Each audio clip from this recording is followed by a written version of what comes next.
Assalamualaikum warahmatullahi wabarakatuh. Waalaikumsalam warahmatullahi wabarakatuh. Jamaah. Yeay. Oh jamaah. Yeay. Alhamdulillahirabbil alamin. Allahumma sholli ala sayyidina Muhammad wa ala ali sayyidina Muhammad. Alhamdulillah jamaah, kita ketemu lagi di Islam itu indah. Boleh tepuk tangannya dong. Masya Allah, tabarakallah. Ketemu lagi juga sama guru-guru kita yang Masya Allah sangat kita cintai karena Allah. Dan senang sekali ketemu sama calon-calon bidadari surga. Amin. Udah sholat subuh semuanya ya.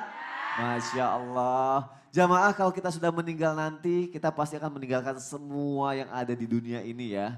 Dalam kubur kita akan sendirian. Dan mungkin kita akan bertanya-tanya nih, apakah kita langsung disiksa gitu ya? Atau apakah kita langsung mempertanggungjawabkan semua kesalahan yang sudah kita lakukan di dunia ini? Nah, pagi hari ini akan kita bahas ya. Tema kita adalah hal-hal yang belum diketahui tentang kuburmu. Tepuk tangan untuk kita semua. Kita semangat untuk belajar pagi hari ini ya. Masya Allah, tabarakallah. Langsung aja nih, untuk yang pertama aku punya tayangan. Haru, pemakaman siswi jatuh dari lantai 4. Kita lihat tayangannya, silakan. Suasana haru mengiringi kepergian jenazah Rianti pada Rabu pagi. Keluarga, kemudian tetangga dan kerabat serta guru almarhumah beramai-ramai mengantarkan almarhumah ke tempat peristirahatannya terakhir. Ada seorang guru almarhumah jatuh pingsan karena tak kuasa saat melihat jasad Arianti diturunkan ke liang lahat. Diberitakan sebelumnya Arianti yang merupakan siswa kelas 6 SDN Petukan Utara, ia diduga melompat dari lantai 4 gedung sekolah pada Selasa pagi kemarin. Innalillahi wa inna ilaihi rajiun. Kalau misalnya hal tersebut terjadi kepada seseorang, Ustaz Maulana, kehilangan seseorang yang disayang. Terus orang itu sedihnya berlarut-larut sampai histeris apa segala macam. Itu benar gak sih akan menghambat orang yang meninggal itu di dalam kubur? Berarti kita gak boleh bersedih atau bagaimana Ustaz? Silakan Ustaz Maulana. Izin, makasih banyak Mas Soni, izin Ustaz Bani dan Ustaz Sams. Bismillahirrahmanirrahim. Assalamualaikum warahmatullahi wabarakatuh. Waalaikumsalam warahmatullahi wabarakatuh. Jamaah. Yeay. Oh jamaah. Yeay. Alhamdulillah. Alhamdulillahirrabbilalamin. Allahumma salli ala sayyidina Muhammad wa ala sayyidina Muhammad. Satu bentuk pujian dan rasa syukur kita. Masya Allah tabarakallah. Kita sudah berada di awal-awal Jumadil Akhir. Tepatnya 6 Jumadil Akhir 1445 Hijriah. Bu. Berarti tinggal 84 hari lagi Ramadan. Masya Allah. Berbicara tentang bersedih ketika ada yang meninggal. Bersedih. Mohon maaf ya, ketika ada orang yang meninggal itu banyak prosesnya.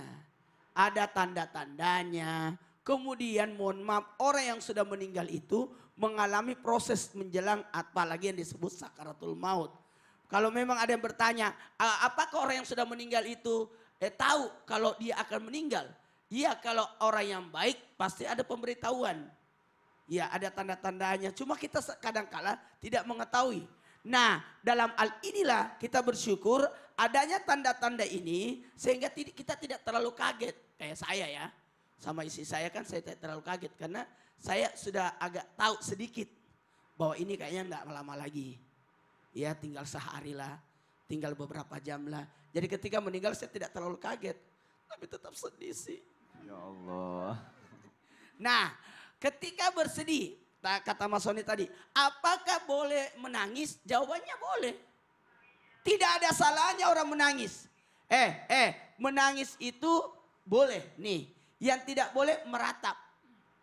Oh, yang menangis boleh, meratap tidak yang boleh. Yang meratap, yang tidak boleh. Karena kalau kita meratap, kita menyiksa. Menyiksa siapa? Orang yang meninggal. Oh, ya Allah. Dia kaget bangun lagi. Kenapa nih katanya kita gaya? Mereka melihat keluarganya yang bersedih itu. Oke, berarti bersedih boleh, tapi jangan sampai meratapi. Jangan sampai meratap. Meratap itu apa? menangis sambil mulutnya. Oh ya Allah. Terima kasih Ustadz Maulana. Boleh tepuk tangannya untuk guru-guru kita. Masya Allah. Kita lanjutkan lagi ya. Bahas mengenai yang di dalam kubur. Ustadz Syam izin nanya. Ya siap. Auzubillahi min zalik ya. Mungkin siksa kubur itu akan didapatkan buat orang yang sering melakukan kesalahan begitu di dunianya gitu ya Dan Ustadz ya. nyata adanya. Dan nyata adanya. Betul. Nah, aku pengen tahu kalau memang nyata adanya di dalam kubur itu katanya terang atau maksudnya kalau gelap kan sudah pasti ya. Maksudnya terang itu dalam hal apa gitu. Terus apakah dipindahkan ketika kita disiksa atau kita tetap di tempatnya itu bagaimana sih sebenarnya Ustadz? Silakan, Bismillahirrahmanirrahim. Tabe guruku Ustadz Bani, Ustadz Maulana, Mas Soni, jamaah di studio dan jamaah di rumah. Kita buka Al-Quran surah Ghafir ayat 46. أعوذ بالله من الشيطان الرجيم Allah. النار يعرضون عليها غدوا وعشيا ويوم تقوم الساعة أدخلوا آل فرعون أدخلوا آل فرعون أشد العذاب.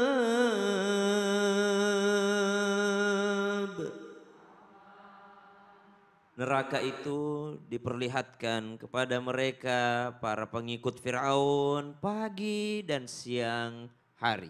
Pagi dan sore diperlihatkan silih bergantinya waktu, senantiasa di pagi dan sore diperlihatkan terus adabnya. Kemudian wa yauma taqumus sa'ah, dan pada hari terjadinya kiamat, sudah selesai alam barzakh akan dipindahkan lagi, maka dikatakan adkhilu ala fir'auna asyaddal adzab. Masukkanlah Fir'aun dan kaumnya ke dalam azab yang sangat keras. Dari sini kita mengambil pelajaran, ulama kita memberikan pelajaran, ternyata di kubur udah disiksa. Apa saja siksaan di dalam kuburnya bisa kita gambarkan secara garis besar. Siksaan yang pertama, ada orang yang disempitkan kuburnya. Jadi kalau kita membahas tentang azab kubur, jangan lupa juga sampaikan tentang nikmat kubur. Karena kalau kita dengar ada orang yang disempitkan kuburnya, ada pula yang diluaskan kuburannya. Kalau ada orang yang digelapkan kuburnya, ada juga yang diterangkan kuburnya. Kalau ada orang di kuburnya dipukul, dipalu, di dalam kuburnya ada juga orang yang senantiasa mendapatkan rahmatnya Allah Subhanahu wa ta'ala. Maka dikatakan bahwasanya orang tersebut ketika dimasukkan ke dalam kuburannya, maka disempitkan kuburannya. Itu yang pertama yang bisa kita mengambil pelajaran daripada azab kubur. Ibu-ibu di sini kan tidak diperkenankan untuk datang melihat penguburan. Tapi ibu-ibu boleh bertanya kepada suami ibu, tanya kalau habis datang lihat orang dikuburkan, subhanallah. Kadangkala kalau kita habis gali kuburan itu, Ya. kalau habis gali kuburan kemudian jenazah dimasukkan kan ditutupi papan tuh. Pakai papan ya. Berarti secara logika tanah sisanya lebih atau kurang? Lebih. Lebih harusnya. Ya. Tapi banyak di antara orang yang dikuburkan menjadi kurang tanahnya.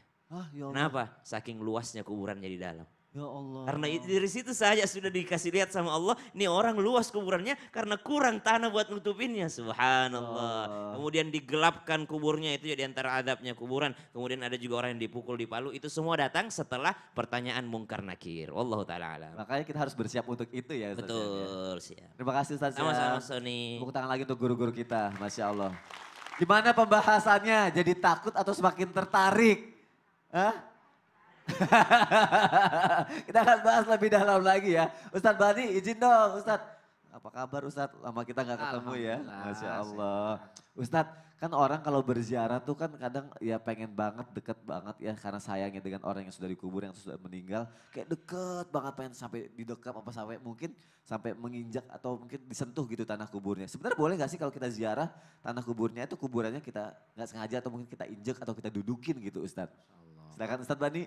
Ya, mohon izin guru kami Ustadz Maulana, Ustadz Syam, Mas Soni dan guru-guru kami dimanapun berada serta ibu-ibu yang ada di studio.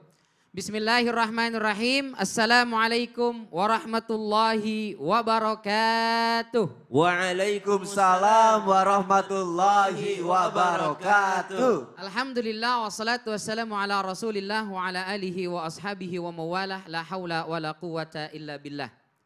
Abu Bakar Al-Jazairi mengatakan dalam Minhajul Abidin bahwasanya menginjak dan menduduki kuburan itu hukumnya makruh. Bahkan sebagian ulama ada yang sampai mengharamkan.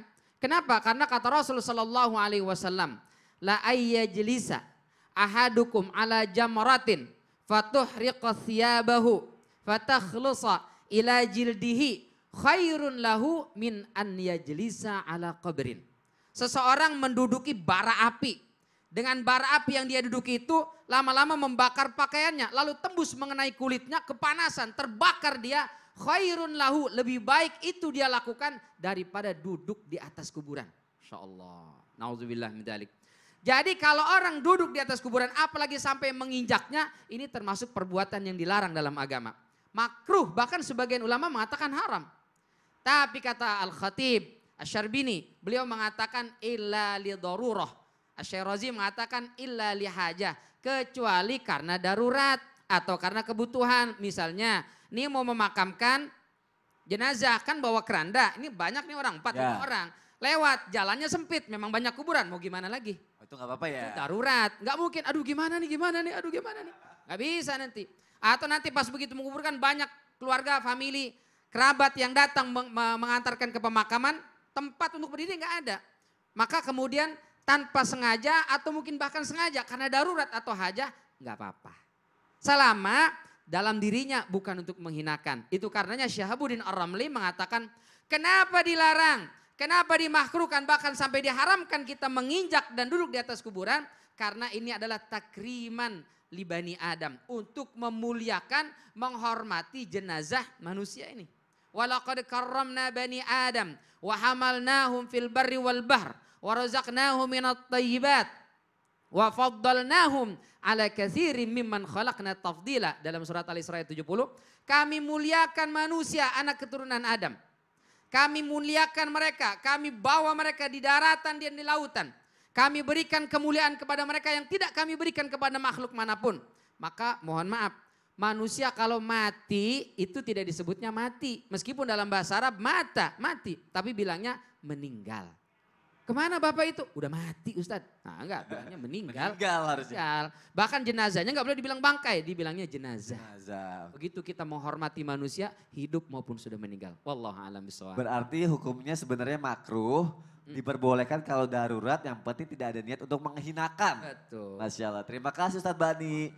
Tepuk tangan lagi untuk guru-guru kita. Masya Allah, tabarakallah. Semangat ya untuk hari ini ya. Begitu juga jamaah yang ada di rumah nih. Karena yang pertama ini aku mau bacain pertanyaan yang sudah masuk ke media sosial Islam itu Indah dari jamaah yang ada di rumah. Dari @reza_rahmadani. Assalamualaikum Ustadz. Kan katanya kalau baru meninggal nanti ketika ditinggal keluarganya langsung ada malaikat yang tanya Ustadz.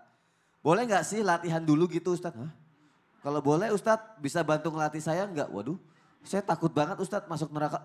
Lah disangka ada bimbelnya kali ya. Pengen latihan dulu. Ustadz Maulana mau ngeles. Ada latihannya. Mau, serius. Ayo ibu-ibu semua latihan. Hah? Tarik napas dulu. Mau. Ayo bu, latihan bu. Tarik napas semua. Ayo bu. Ya Allah. Lepaskan. Ah, Ingat yang menjawab itu bukan kita. iya. Amal perbuatan kita. Makanya perbanyak ibadah. Ntar lagi kita akan bahas gimana caranya. Udah siap emang. Tetapi Islam itu indah. Jamaah. Alhamdulillah. Lillah. Tarik lagi napas bu. Kalau langsung dipanggil, Lepaskan. Nauzubillah min zalik. La ilaha